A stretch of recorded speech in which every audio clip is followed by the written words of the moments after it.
다시 잠시만 기도하고 말씀 같이 생각하십시다. 하나님 아버지, 주일 아침 또 성탄절로 우리가 함께 주께 영광 돌리는 이 시간, 주님 부족하고 미천한 종에게 하나님의 말씀, 하나님의 진리의 한 부분을 몇 마디 증거케 하여 주심으로 하나님께 영광이 되고 참여한 자들에게 은혜와 유익이 되고 또 하나님의 뜻을 받들며 이룸이 되게 하여 주옵시기를 소원합니다. 하나님의 영, 진리의 영에서 미천한 종의 생각과 입술과 심령을 주장하시고 또 참여한 모두들 이곳과 각 가정에서 참여하는 모두들의 심령을 주장하시고 들을 귀 깨닫는 마음을 주옵시기를 소원합니다. 예수 그리스도의 이름으로 기도하옵나이다. 아멘. 아멘. 자, 성탄절은 하나님께서 이 세상에 구주를 보내주신 날입니다. 세상은 구원이 필요한 세상이었고 예수 그리스도께서는 우리를 구원하시기 위해 이 세상에 오셨습니다. 하나님의 외아들이신 그는 사람으로 오셔서 십자가에 죽으셨고 3일 만에 부활하셨습니다. 그의 십자가의 죽으심은 하나님께서 만세전에 택하신 자들의 죄를 대속하기 위함이셨고 그의 부활하심은 그들의 구원과 부활과 영생을 확증하시기 위함이셨습니다. 교회는 예수 그리스도를 통해 구원 얻은 자들의 모임입니다. 오늘 우리는 예수 그리스도를 믿고 사랑하며 그의 가르침을 따릅니다. 우리가 살고 있는 세상, 구주께서 우리를 구원하시기 위해 오신 세상은 어떤 세상입니까? 이 세상은 한마디로 수고로운 세상입니다. 주께서는 세상 사람들을 수고하고 무거운 짐진 자들이라고 표현하셨습니다. 사도 바울은 로마서 3장에 보면 세상 사람들의 삶을 파멸과 고생이 있어 고생이 그 길에 있어 평안의 길을 알지 못한 삶이다. 이렇게 표현했어요. 파멸과 고생, 세상의 삶을 파멸과 고생 충만하고 파멸이 있고 평안의 길을 알지 못한 삶, 참 불쌍한 삶, 불행한 삶이죠. 세상이 그와 정반대되면 참 좋겠는데 기쁨과 평안이 있고 죽음이 없는 삶의 생명이 넘치는 세상이면 좋겠는데 파멸과 고생이 그 길에 있어 평안의 길을 알지 못했다. 가난이라고 하는 것은 세상의 불행한 현실의 대표적인 내용입니다. 지금은 우리가 많이 부유한 생활을 해서 실감나지 않을지 몰라도 그러나 온 세계로 조금 눈을 돌려보면은 이것은 아주 현실입니다. 세상의 현실입니다. 1998년 지금부터 오래된 통계를 제가 갖고 있지만은 근래의 통계를 우리가 찾아봐도 비슷할 것입니다. 세계 식량 농업 기구라고 하는 기구가 있는데 거기에서 나온 발표를 보면 전 세계에 8억 2,800만 명이 전체 지금 현재 인구는 한 70억 넘는가 그러죠. 8억 2,800만 명이 기아 상태에 있다 그래요. 먹을 것이 없어서. 그리고 해마다 1,800만 명이 굶주림과 이로 인한 질병으로 죽어간다. 1,800만 명? 지금 우리가 무슨 코로나 바이러스 19 때문에 야단이지만은 그게 비하면 아무것도 아니네요. 현재까지 죽은 사람이 500만 명밖에 안 돼요. 500만 명이면 엄청나죠. 500만 명 밖에 제가 표현했는데 기아로 굶주려서 죽어가는 사람이 해마다 1,800만 명이라고 하니까 거기에 비하면 아무것도 아니다. 그러면 이 가난, 굶주림은 현실이로구나. 1998년의 통계지만은 그 이후 상황이 더 나아졌을 것 같지는 않습니다. 수고로운 세상, 수고하고 무거운 짐진 이 세상의 현실은 가난과의 싸움이고, 여전히 세상의 여러 곳에는 이런저런 이유 때문에 가난을 극복하지 못한 자들이 많이 있는 줄 압니다. 우리나라도 예외가 아니겠죠. 부유한 사람들은 여유 있게 살지만은 가난한 사람들은 여전히 먹거리 걱정을 하며 살고 있습니다. 질병은 세상의 불행한 현실의 또 하나의 대표적인 내용입니다. 세상은 많은 질병들의 세상이라고 말할 수 있을 정도입니다. 게다가 역사상 세계적으로 무서운 전염병들이 있었지요. 오늘 우리가 경험하는 것과 비슷한 것이 역사상 있었습니다. 아주 제일 유명한 전염병이 14세기, 그러니까 주 1300년대 14세기죠. 14세기 유럽에서 흑사병, 페스트라고 하는 흑사병으로 그때 죽은 사람들이 유럽에서만 2,500만 명입니다. 유럽에서만 2,500만 명. 세계적으로는 약 1억 명이라고 그래요. 우리가 백과사전에 나와 있는 통계입니다. 1억 명. 와, 그러니 얼마나 세계적인 대재앙이었던 걸 알 수 있죠. 흑사병이라는 재앙입니다. 월드북 사전에 보면은 1894년 19세기 말에도 약 20년 동안 인도에서 같은 병, 이 흑사병이 유행했는데, 그때 인도는 원래 인구가 많잖아요. 그런데 그 흑사병으로 인도에서 죽은 사람이 1,000만 명이랍니다. 와, 세상에.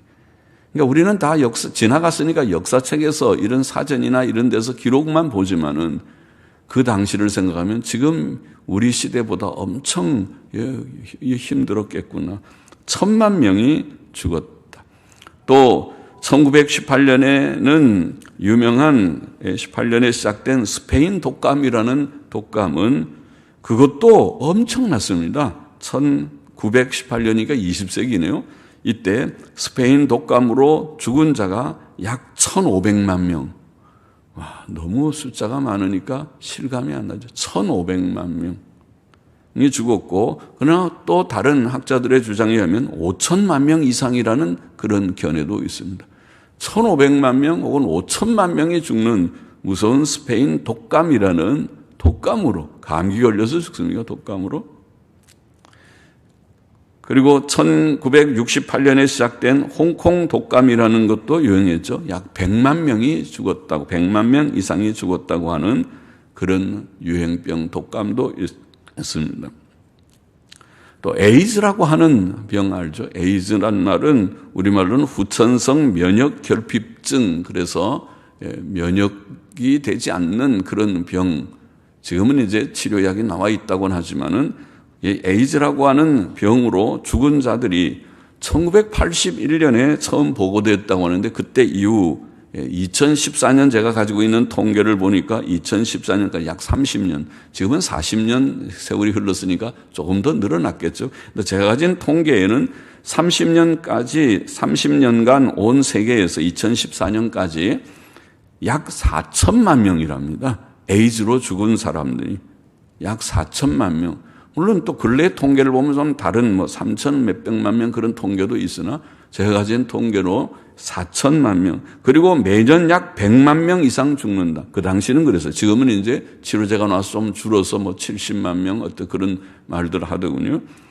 현재 에이즈 감염자 수는 약 3,700만 명 이상이라고 하니 앞으로도 계속 죽는다는 말이죠. 무서운 질병이죠. 그래서 현대적인 재앙과 같으다, 에이즈는. 그런 무서운 전염병, 질병입니다. 특별히 이 에이즈는 그런 우리가 성적 문란에서 파생되는 질병이 아닌가, 그런 생각을 많이 하는 질병이죠. 우리가 지금 경험하고 있는 2019년 12월에 시작된 코로나 전염병 2년 1개월이 되어가고 있습니다. 오늘 12월이니까 2년 12월 초에 발생했다고 보고되어 있으니까 지금 2년 1개월째 되어가는 코로나 전염병, 최근의 통계를 보니까 세계의 223개국에서 약 2억 8천만 명이 확진되었다. 그러나 확진이 그렇다는 말이지. 그래서 그들이 좀 코로나 전염병을 앓는 것이지만은 또 나아서 해제도 많이 됐어요. 그래서 격리 해제된 자가 2억 5천만 명이니까 2억 8천만 명 확진, 2억 5천만 명 격리 해제면 빼면 한 3천만 명 정도가 아직 코로나 전염병으로 고생하고 있다는 말이 될 것 같고, 그 중에서 사망자가 540만 명, 약 540만 명. 우리나라도 한 5천여 명이 사망했습니다. 온 세계의 유럽의 큰 나라들이 다 보통 10만 명 이상씩, 또 중남미는 아주 몇십만 명 되는 그런 아르헨티나나 브라질은 굉장히 높더라고요.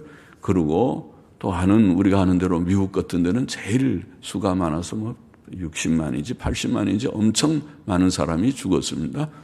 이런 무서운 전염병을 우리가 경험하고 있습니다. 세상의 지금 현실을 제가 좀 실감 있게 우리가 통계를 좀 살펴보는 것입니다.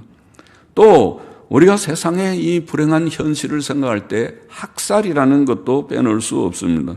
학살이요? 학살은 많은 사람을 대량으로 죽이는 것이 아닙니까? 학살의 통계. 제가 간혹 말씀드렸지만은 천주교회, 우리 같은 기독교라고 모양을 갖고 있지만은 기독교가 아니라고 제가 말하는 천주교회는 중세 1200년 동안, 중세 천년하지만 이 천주교 지금 학살의 역사를 1200년간이라고 보더라고요.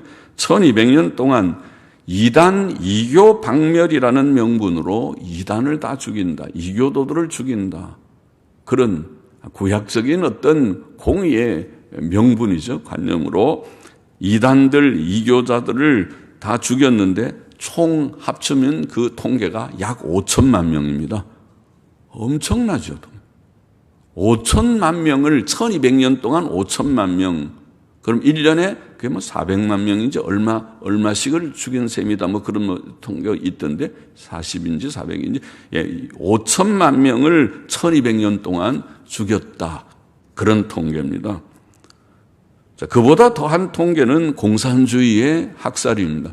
공산주의는 1917년 러시아 공산혁명 이후에 온 세계에서 약 8,500만 명 내지 1억 명을 숙청, 굶주림, 집단 추방, 강제 노역 등으로 죽게 했다.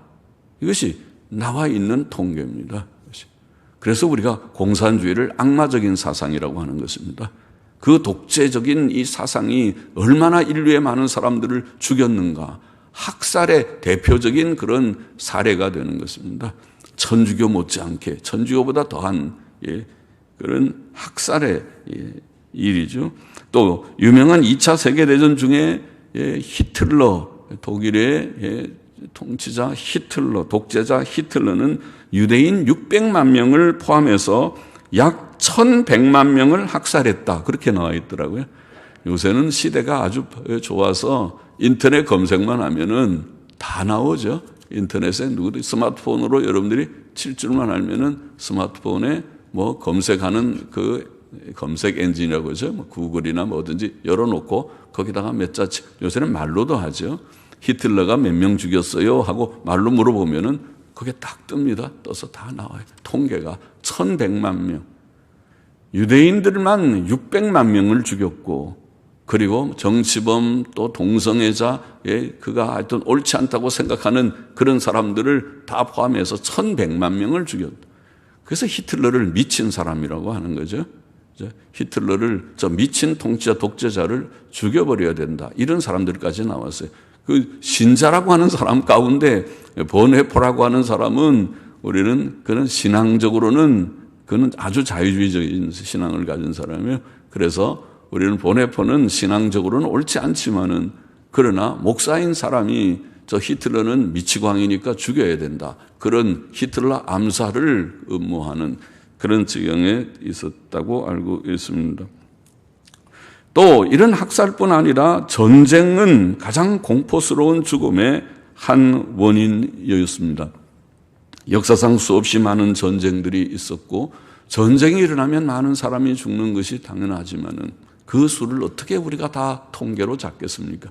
온 세계의 전쟁으로 죽은 사람들의 수는 헤아릴 수 없이 많겠지만은 그러나 특히 20세기에 있었던 제1, 2차 세계대전이라고 부르는 전쟁은 너무 참혹해서 그것은 통계에 참혹한 세계적인 대전쟁이라, 세계대전이라고 부르는 전쟁이죠.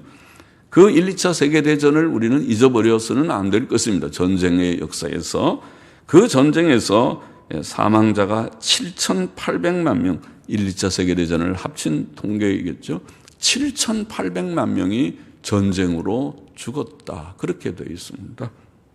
또 우리나라의 6.25 전쟁도 잊어버려서는 안 될 것입니다.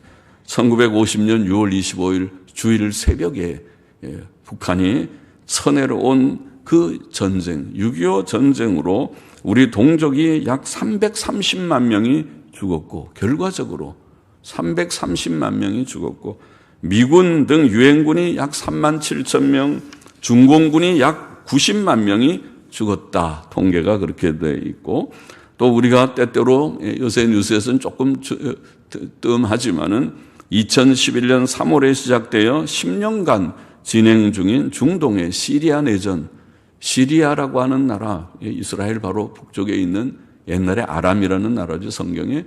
시리아의 정부군과 반정부군 사이에 내전으로 죽은 사람의 수가 38만 명입니다. 참, 그 나라를 보면 우리가 참 안타깝죠.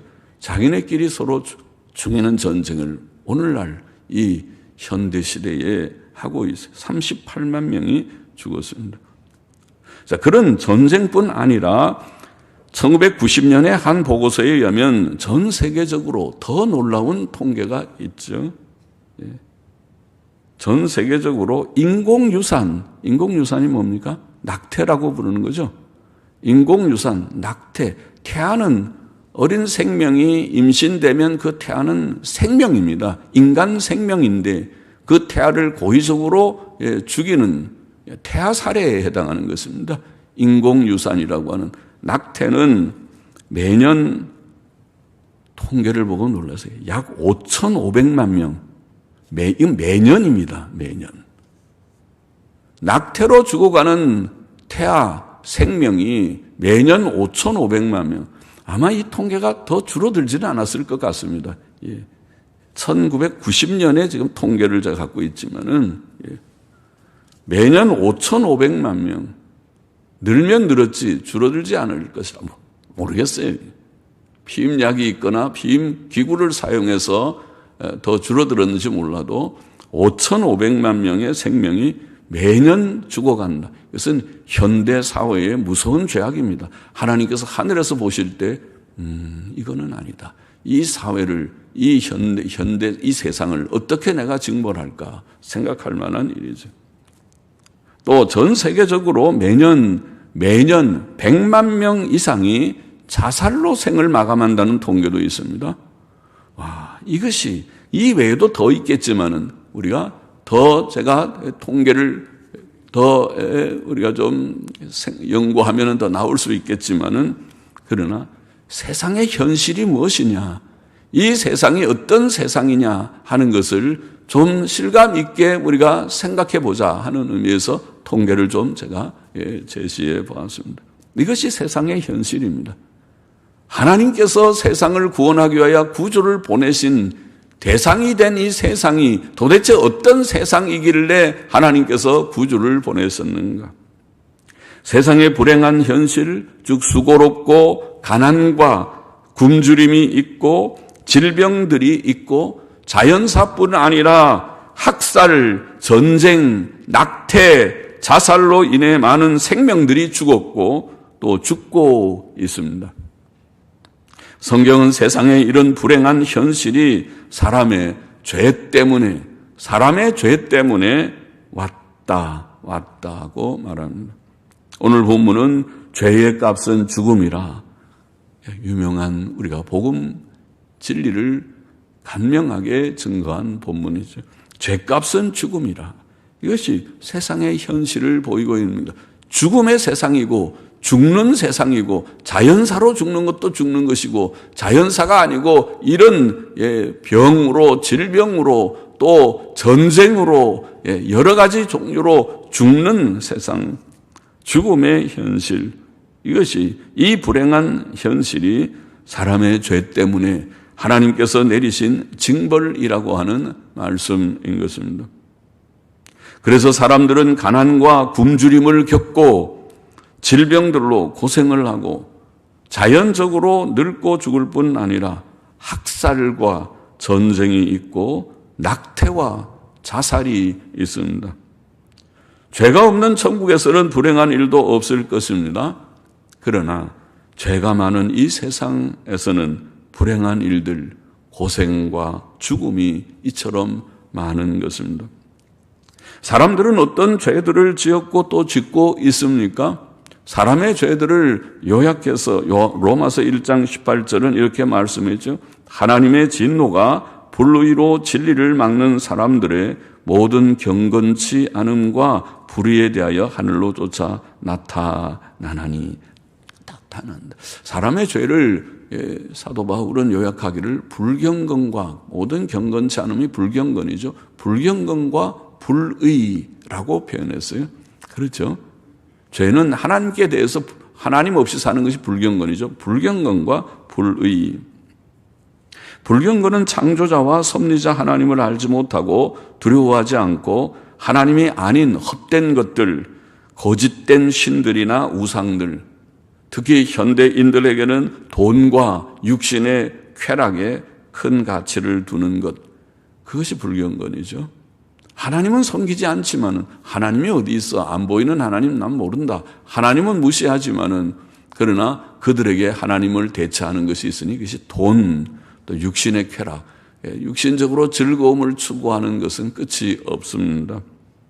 돈은 현대인들의 우상이 되었습니다.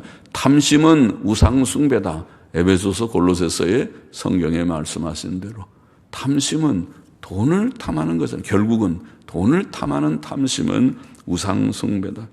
돈 사랑은 일만하게 뿌리이며 그 자체가 큰 죄악입니다. 우상 숭배의 죄악입니다. 또 세상에는 많은 불의한 일들이 있습니다. 불경건과 불의, 그리고 불의의 대표적인 것들이 음란과 다툼이라고 요약할 수 있을 것입니다. 사람들은 결혼 관계를 귀히 여기지 않고 가볍게 여기고 서로 좋아한다고 말하며 음행합니다. 그래서 결혼도 하지 않고 동거하는 것이 요즘의 풍조처럼 되어 있습니다. 그것은 옳지 않은 풍조입니다. 하나님께서는 그런 행위들을 매우 미워하십니다. 하나님께서는 또 사람들이 서로 사이좋게 지내지 않고 다투며 원수 맺는 것을 미워하십니다. 남을 미워하고 시기하고 신체적 물질적 해를 끼치고 남을 한 대 쥐어받고 또 구타하고 또 물질적으로 손실을 끼쳐서 빚을 지고 갚지도 않고 남의 것 빼앗고 거짓되이 비방하고 남 비방하는 그런 일들 많죠. 비방하고 남의 명예를 손상시키는 것, 그 보통 악인들, 큰 악인 것을 깨닫지도 못하고 행하죠. 그런 것을 하나님께서 매우 미워하시는 것입니다. 하나님께서는 그가 친히 주신 십계명을 어기는 모든 죄들을 미워하십니다. 고린도전서 6장 9절 10절에 보면 불의한 자가 하나님의 나라를 유업으로 받지 못할 줄을 알지 못하느냐. 미혹을 받지 말라. 음란하는 자나 우상 숭배하는 자나 간음하는 자나 탐색하는 자나 남색하는 자나. 탐색, 남색, 이게 무슨 말입니까? 탐색, 남색이 오늘날로 말하면 동성애입니다. 동성애자들을 말합니다. 동성애자들이나 도적이나 탐남하는 자, 탐하는 자나 술 취하는 자나 후욕하는 자, 남욕자라는 자, 남한테 쌍욕을 잘하는, 욕, 그냥 욕도 욕이지만은 욕도 좀 도수가 세서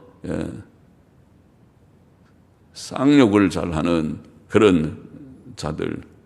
성도는 그렇게 하면 안 돼요. 또 그런 사람은 인격자가 아니에요. 그런 사람은 지도자가 될 수도 없어요. 사람이, 나라를 대표하는 사람이 그런 사람이라면 안 돼요.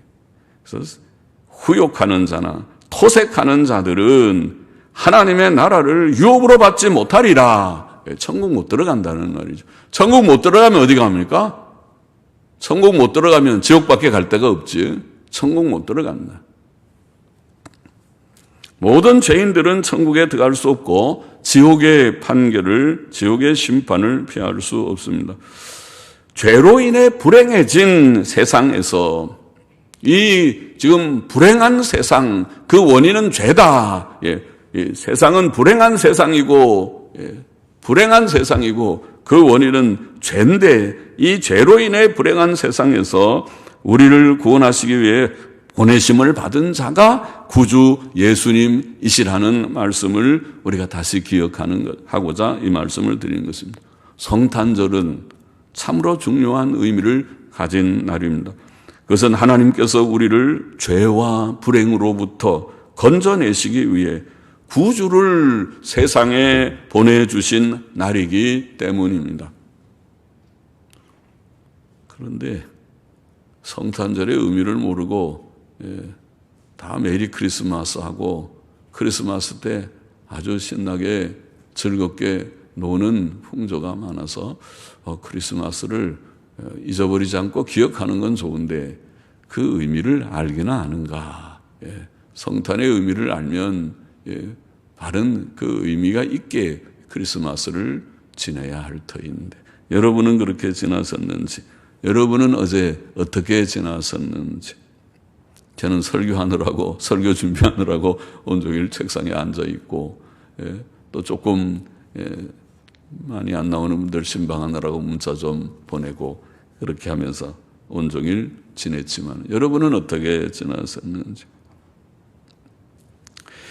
구주 예수께서는 죄와 죄의 결과인 모든 불행과 죽음으로부터 우리를 건져 주셨습니다. 구주 예수께서는 이 일을 위해 세상에 오셨고 십자가에 죽으셨고 3일 만에 부활하셨습니다.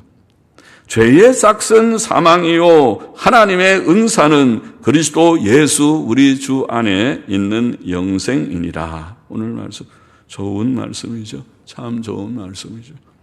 하나님께서는 우리에게 죄를 회개하고 예수 그리스도를 믿으라고 명하셨고 우리는 그 명령에 응답해서 알겠습니다. 그리고 죄를 다 인정하고 고백하고 버리기를 결심했고 예수님을 나의 구주로 영접하여 믿었고, 그래서 약속하신 영생을 우리가 기대합니다. 영생을 이미 소유하고 있는 줄 믿습니다. 이것이 하나님의 선물이라. 죄의 싹은 사망이요 하나님의 은사는 선물 아니에요. 하나님께서 우리에게 선물을 주시는데 그리스도 예수 우리 주 안에 있는 예수님 자신이 선물이고 예수님 믿는 자에게 주시는 영생이 선물이잖아요.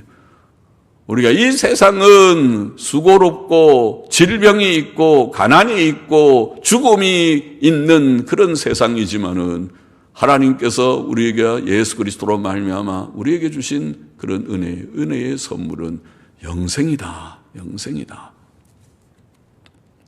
사도행전 17장 30절 31절에 보면 사도 바울은 알지 못하던 시대에는 하나님이 허물지 아니하셨거니와 이제는 어디든지 사람을 다 명하사 회개하라 하셨으니, 명령을 하신다고 그랬어요. 회개하라. 여러분은 다 회개하셨습니까? 하나님이 명령, 회개하라. 명령을 회개하라 하셨으니 이는 정하신 사람으로 하여금 천하를 공의로 심판할 날을 작정하시고, 예수님 얘기하는 거죠. 예수님이 마지막 심판자이시고 이에 저를 죽은 자 가운데서 다시 살리신 것으로 모든 사람에게 믿을 만한 증거를 주셨습니다. 예수님의 부활을 확인하고 믿으라. 정말 회개하고 믿고 구원 얻는 도가 확실한지 아직도 모르겠느냐?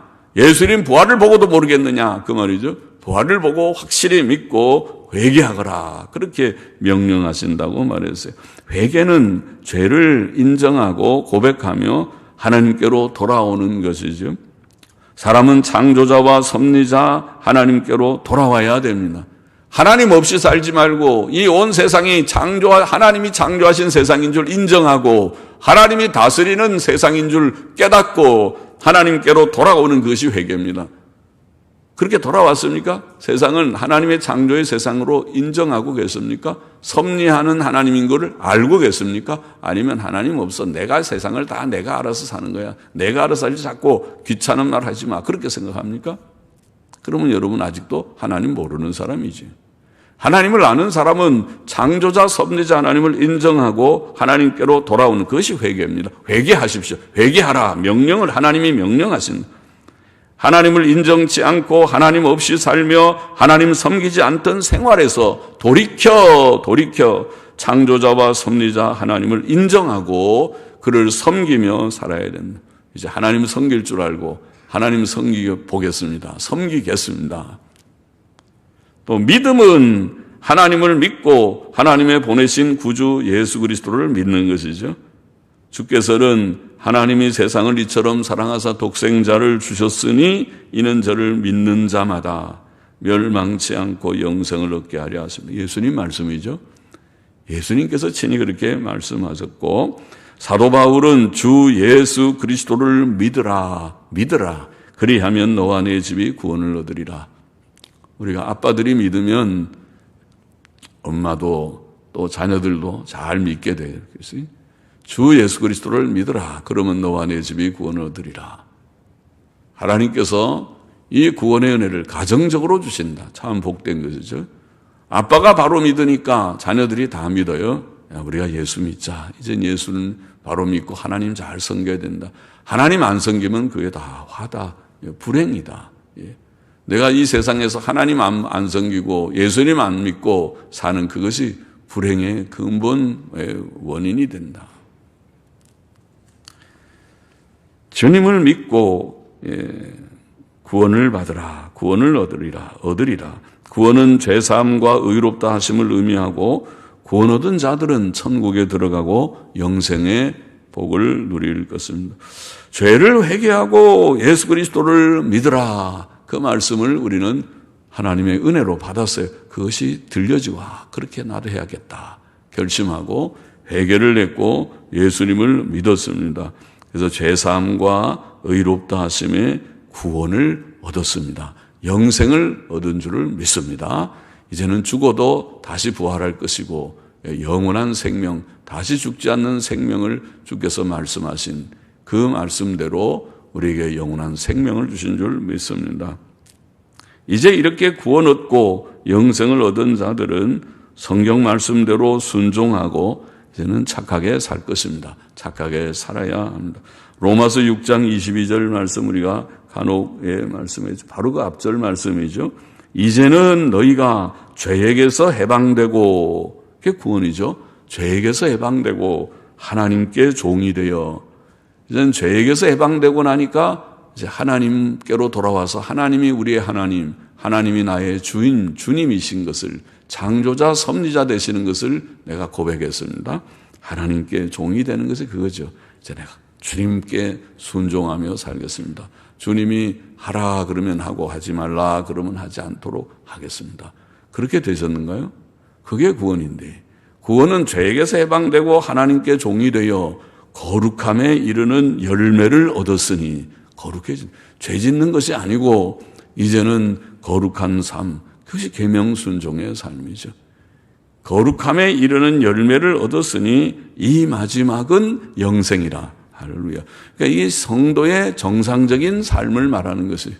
성도는 구원받아서 구원 얻은 다음에 죄만 짓다가 천국은 어쩌다가 가는 그런 것이 아니고, 성도는 구원을 얻으면은 죄에게서 해방되고 하나님께 종이 되어 거룩의 열매를, 이제는 주님께, 전에는 내가 주님 없이 살았지만 이제는 주님 믿고 말씀 믿고 주님의 뜻대로 내가 살아보겠나이다. 이게 구원입니다. 이것이 정상적인 성도의 마음가짐이고 삶입니다. 그래서 거룩의 열매를 얻었으니 그 마지막은 영생이라. 다 이렇게 되기를 원합니다. 이 세상은 수고로운 세상이고 가난과 질병과 죽음에 그늘진 골짜기와 같습니다. 많은 사람들이 가난과 싸우고 있고 질병으로 고통받고 있고 죽었고 또 죽고 있고, 게다가 하나님의 진노와 심판 아래 있고 지옥의 형벌을 피할 수 없는 이것이 세상의 불행한 현실이다. 이런 현실은 사람들의 불경건과 불의 때문에 하나님께서 주신 징벌입니다. 그렇죠? 죄 때문에 주신 저주받은 세상의 불행한 현실인 것입니다. 하나님께서는 이런 불행한 세상에서 우리를 구원하시기 위해 외아들을 보내주셨다. 그냥 다 징벌해버리고 마시지. 다시 한번 세상을 창조하듯이 이거 다 못 쓰겠다. 내가 이게 만든 이 좋은 세상이 이렇게 다 못 쓰게 되어버렸으니 갖다가 폐기 처분하린다. 지옥에 다 가서 태워버린다. 그리고 다 갖다 쓸어버려도 누가 하나님께 저항해서 말할 수 있겠습니까? 죄인인 우리가 죄인인데 거룩하신 하나님 볼 때 죄인은 미움의 대상이니까 갖다 버릴 수 있는데 우리를 사랑하시고 우리 가운데 일부라도 주께서 택하시고 우리를 불러주시는 이것이 하나님의 구원하시는 역사입니다. 외아들을 보내주신 목적이 그것입니다. 예수 그리스도께서는 죄인들을 위해 십자가에 죽으셨고 우리가 죽어야 할 하나님의 공의의 심판을 그가 십자가에서 대신 당해주신 이것이 대속사역, 속죄사역이라는 것입니다. 주님께서 우리를 위하여 죽으셨고 대속사역을 이루셨습니다. 우리는 죄를 회개하고 예수 그리스도를 믿었고 구원을 얻었습니다. 할렐루야, 감사합니다. 이것이 성탄절의 진정한 의미다. 아직도 하나님께서는 죄인들을 부르고 계신 줄을 믿습니다. 아직도 구원 얻지 못한 자가 우리 중에 한 명이라도 혹은 이 말씀을 듣는 이 중에 한 명이라도 있다면 하나님이 그를 사랑하셔서 부르시기를 원합니다. 오너라 또 명령하시듯이 명령해서 너 회개해. 아직도 죄를 그대로 품고 불과 같은 그 죄를 품고 살겠냐? 그러다가 죽고 지옥 가기를 정말 원하는 것이냐? 그러지 말고 회개해. 내가 명령한다. 회개하라. 그럴 때에 고집 부리지 말고 알겠습니다. 주님 항복입니다. 내가 회개하겠습니다. 주님이 명령하신다. 회개하고 주 예수 그리스도, 구주 예수 그리스도를 받으라, 믿으라. 그렇게 오늘날도 주께서 명령하시고 초청하시는 줄을 믿습니다. 오늘도 회개하고 구주 예수 그리스도를 믿는 자는 구원을 얻습니다. 기도하십니다. 하나님 아버지 성탄의 의미를 다시 한번 음미하며 주님 세상은 죄로 인하여 불행해진 세상, 가난과 질병과 고통과 죽음에 그늘진 골짜기와 같은 세상이지만은 주께서 우리를 구원하시려고 독생자를 친히 희생하시고 십자가의 대속 제물로 죽게 하시고 그의 십자가의 주님 속죄 사역으로 대속 사역으로 예수님 믿는 자들에게 죄 사함과 의롭다 하심과 평안과 기쁨과 밝음과 새삼과 거룩한 삶과 선한 삶을 주셔서 이 땅에 작은 빛들로 살게 하시고 이 눈물의 골짜기를 지나는 동안에 주 안에서 항상 기뻐하고 감사하고 평안하게 하시고 또 상당한 건강, 일용할 양식의 보장, 하나님의 공급하시는 은혜를 땅 위에서도 조금씩 맛보다가 주께서 예비하신 새 하늘과 새 땅을 유업으로 얻게 하시는 하나님의 크신 은혜를 할렐루야 감사합니다. 우리 모두들이 다 이 은혜에 참여한 줄을 믿습니다. 참여하게 하시고 참여치 않은 자들이 있으면 이제라도 주께서 불러주시고 주의 명령에 복종해서 주께로 돌아오게 하여 주시고 다 구원 얻고 새 삶을 살다가 영광의 세계에 넉넉히 들어가는 모두들이 되게 하여 주옵소서. 감사하며 예수 그리스도의 이름으로 기도하옵나이다. 아멘. 아멘.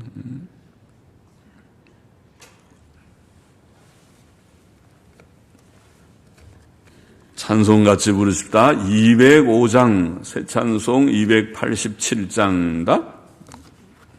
205 새 찬송 287장